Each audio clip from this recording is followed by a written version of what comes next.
How about some ranked on ranked to start the college football season? Georgia, unable to three-peat as national champions last season, but are favored to take it all this season behind that guy, Carson Beck.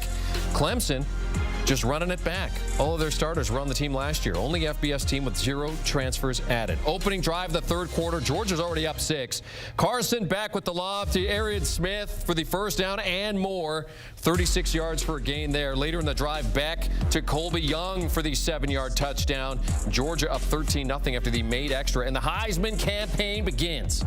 Clemson shut out in the first half against Georgia for the second straight meeting, trying to get it going. Ensuing Clemson drive, Cade Klubnik buying some time, throws it up to Jake Briningstool, and he brings it down with one hand. Pushed out at the 49-yard line, 19-yard gain. What a snag that is. Look at that.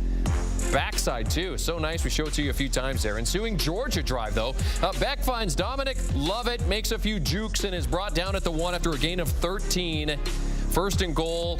Nate Frazier takes the handoff and scores. Georgia up 20-3 after the made extra point. And he's filling in for RB1 Trevor Etienne, who's suspended, of course, for this game. Clemson through 3 quarters, 139 yards. Georgia in just the third quarter had 149 in terms of yardage. Early fourth, back to London. Humphreys, open lane down the sideline. Drops his shoulder, takes the hit, and goes for the touchdown. 27-3 after the made extra. The coaches in the box losing their minds. Ensuing Clemson drive, Klubnik throws it deep, and this is picked off by Malachi Starks. What a catch there. Clemson's 30th straight drive without a touchdown against Georgia. The junior defensive back seals the deal for the Dogs. They go on to win it 34-3. Yeah, it was savage. Georgia, the first team to win 40 straight regular season games since 1953 through 57. Oklahoma won 45 straight. Clemson's largest loss since 2013. They lost by 37 to Florida State back then. Third largest loss in the Dabo Swinney era. So Georgia, 17-2 versus AP-ranked opponents since the start of the 2021 season. That's the best in FBS. Clemson held without a touchdown for the first time since the 2021 season opener versus, you guessed it, Georgia. Here is their head coach, Dabo Swinney, after this big loss.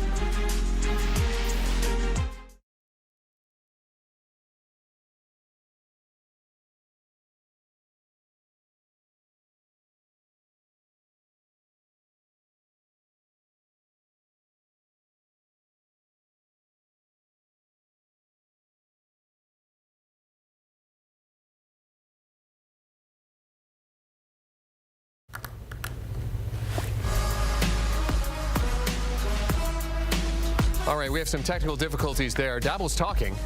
Yeah. We were trying to listen, but we couldn't quite get there. Yeah, we were like, wait a minute, is my IFB out? What's happening here? But we're having some technical issues. We're going to send you back there once we get that sorted out. But Cade Klubnik, of course, a rough day for him. Career as a starter in season openers versus Duke. Lost 28-7 today, 34-3. The passing yards dropping. That's not something you want to see. Did not have a touchdown today, and the pass efficiency numbers taking a hit. All right, I'm told that we have Dabo good to go. So let's send you back to Dabo Swinney.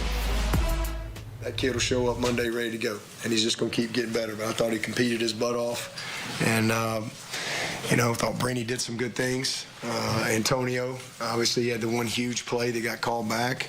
There'll be some good things that we can take away from it that we can go build on for the season, but it doesn't take away the fact that you just got your ass kicked in the third and fourth quarter.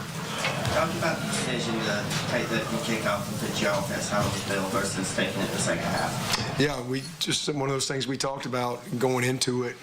We felt really good about, our opportunity to either go score or move that thing far enough to where, they got to go 80+.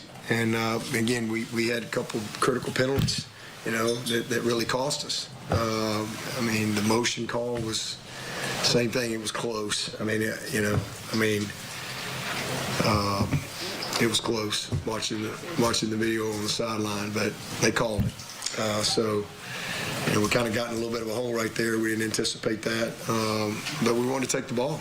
We've had a great fall camp, guys, and just come out of the gate, and then also, we they led the country last year, or second in the country in time of possession. And, we wanted to get them out there right away and get them to play. So, and then if we didn't score, try to pin them. But it didn't work out that way. But again, I thought defensively we did a heck of a job in the first half. I mean, they were physical, they held up well, but again, tell two halves. Dabo, there's been a lot made about your approach to the portal. What do you say to people who point to that when they see something like this happen? People are going to say whatever they want to say. It doesn't matter. It doesn't matter what I say. People are going to say whatever they want to say.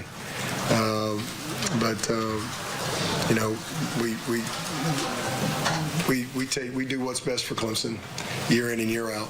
And, people can say, and when you lose like this, they got every right to say whatever they want to say. So say whatever you want to say, write whatever you want to write. That comes with it. It's just part of it. I know you're in the immediate aftermath of all this, but the last few years, offensively, in these big games, Georgia, 2 of the last 3 years, are you able to kind of pinpoint why you struggled offensively, for example? Yeah, we haven't done some of the basic things the way we need to do it. I mean, we didn't make some critical plays that we had a chance to make. When we did make a big critical play to create momentum, we get a penalty. So just creating the rhythm, and it was just disappointing. So, that's where it is. But you played Woods out on the edge, a la Christian. Dabo Swinney reacting to Clemson, losing 34-3 to open their season. And we talk about the largest losses for Clemson under Dabo Swinney. This ranks third. 31-point loss here. They've had 2 37-point losses, but long time ago, 2011 and 2013. Today, 31 to Georgia. Welcome inside our HQ studios. Jeremy St. Louis alongside Damien Harris and Danny Kanell with some reaction to this. Damien, I'll start with you here. How surprised were you by the fact that the score was the way it was and Clemson got beat so handily by Georgia? I wasn't surprised at all. I was more surprised at how tentatively Georgia came out in the first half. They were behind in the down and distance. They were facing a couple 3rd and longs. The run game was inefficient, and they just weren't moving the ball. And then in the second half, the run game got going. Carson Beck started to spread the ball around the field. Their defense started creating turnovers, and ultimately, that was what we expected from Georgia. Georgia showed in the second half the team that they really were. I believe he said it's going to be a beatdown before the game, so he's not surprised. Again, I'm not surprised. I'm surprised that Clemson's offense did not look any better whatsoever from last year. And I get this is a great defense you're playing against, but they looked inept. They couldn't run the ball very effectively. Cade Klubnik looked a little flustered throughout most of the game. There just weren't a lot of plays to be made, so that's a surprise to me. I thought it'd be a lower scoring game. So then when it gets sideways, then Georgia starts rolling and they close the door on you. That to me is the biggest surprise. The other thing that's pretty interesting, when we just heard from both coaches in their post-game pressers, they're both ticked off. Yeah, Kirby Smart was acting like they lost 34-3, and I think he's taking a page out of the Nick Saban playbook of this team hasn't done anything yet. Like, they have one goal in mind, and it's not beating Clemson, it's winning the national championship. And that's pretty impressive, and that's how you create special teams and special seasons when you don't let off the gas at all. Well, if his comments about Nate Frazier are any indication after the postgame, right? I mean, he was asked to talk about this kid and the performance he had, and he said, look, this kid's still got a lot to learn. Nobody's talking about some of the other players that made big plays in this game. So let's just pump the brakes a little bit there on Nate Frazier, especially with Trevor Etienne coming back. But in terms of what we saw from Clemson, you heard Dabo ask the question in the post-conference.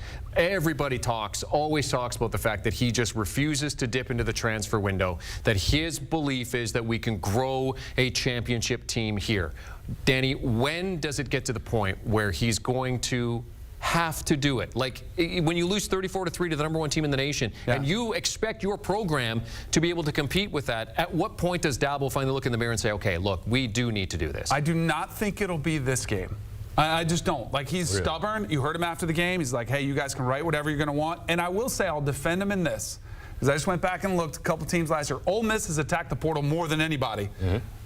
Georgia beat them last year 52-17. Like, that portal didn't save Ole Miss. So I think it'll be a season where we see. But if he's 9 wins again, I think the criticism will come from within, from his fan base and maybe even his coaching staff, who are like, wait a second, we are trying to fight a fight with one arm tied behind our back. Like, that's literally what they're trying to do. Everyone else is taking advantage of a system which allows you to address your needs and attack them in the portal.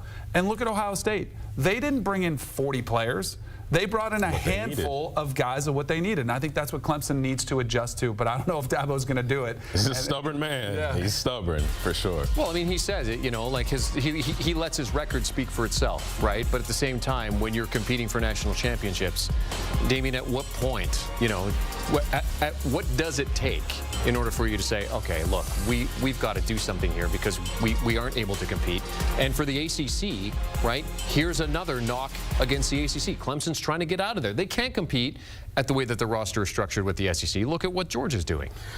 You know, Dabo Swinney said something interesting to me. He said the people are going to say whatever they want, and when you lose like that, you deserve to be able to say whatever you want. So I'm going to say whatever I want here. Dabo is being stubborn, he's being hard-headed, and he is stuck in his own ways because, like Danny said, they're fighting with one arm tied behind their back. Yeah. Go out and get players that you need. Again, Ohio State didn't go out and get everybody on their roster, but they got the pieces that they need. This is a production business. If you're not producing, it doesn't matter what your record was before. We've seen that with even the great Bill Belichick. His record clearly spoke to his greatness. Yeah. But after a certain time, the production was not still there. So I'm looking at Dabo Swinney, and it's what I don't care about your record. What I care about is, are you still producing? Are you still winning games? Are you still competing? And right now, they're not doing it. 142 yards of offense, or well, passing offense. That's bad. Right. And then 46 yards of rushing offense. Georgia put up over 447 yards of offense for Georgia. So, Danny, in terms of what you saw from this Georgia team, I mean, you said it was going to be a blowout right from the start. I did. They outscored Clemson 28-3 in that second half. If you're taking something away from this for Georgia, maybe on the negative side with what kind of Kirby was saying, like the start was not what he wanted. Absolutely. Yeah, I would think that would be it. They weren't able to run the ball in the first half probably as effectively, but this kind of goes back, they didn't have Trevor Etienne. Like, they're going to get better when he comes back to add to some of the young talent, so they're only going to have more depth at that position. But they've got to clean up some things. There were a couple penalties early. Like, trust me, he will find things they need to correct. I think what Georgia showed is what everybody, it proved everybody right that I think everyone that covers college football says Georgia is in a class with Ohio State, maybe Oregon, maybe Bama still, and that's about it. Like, those teams are elite, and they're in their own group because they have so much talent on their rosters.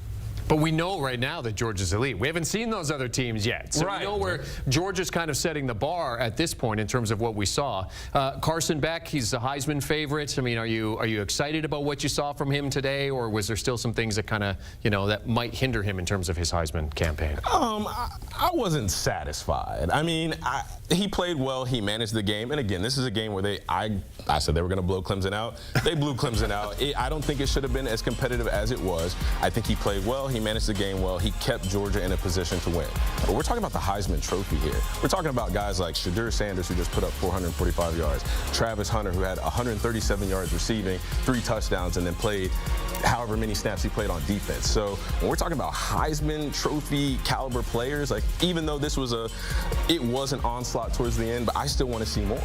Yeah, but he's a quarterback, man. Come on, I want to see going more. To a QB. I hear you, but I think so. Here's what I think is key. It's kind of like golf, because it's 4 rounds of golf, and Tiger Woods was always really good at this. You don't win golf tournaments in the first couple rounds, but you can lose them. And so, like, that to me is what Carson Beck, like, he is right exactly probably where he was coming into this. He's in one of the leaderboards, probably top 3 or 4. He didn't lose it, because if he would have had a 3-interception game, he would have been out of it. And then he probably would have lost the award. So he's exactly where he needs to be. I will say this, I was impressed when they couldn't run the ball and he had to throw it to get some yardage and get some points. He was able to do that. So I thought you saw a veteran presence, but as far as the spectacular Heisman-type performance, no, I don't think we saw that. I agree. 23 of 33, 278, 2 touchdowns for Carson Beck as he gets his Heisman campaign underway, but not satisfying, according to our gentleman here. But Danny, to your point, it's a marathon, not a sprint. And Clemson certainly have some work to do. They've got App State coming up next. That is going to be an interesting game for them, perhaps, especially after what we saw today, losing 34-3 to Georgia, the 3rd largest loss under Dabo Swinney for Clemson.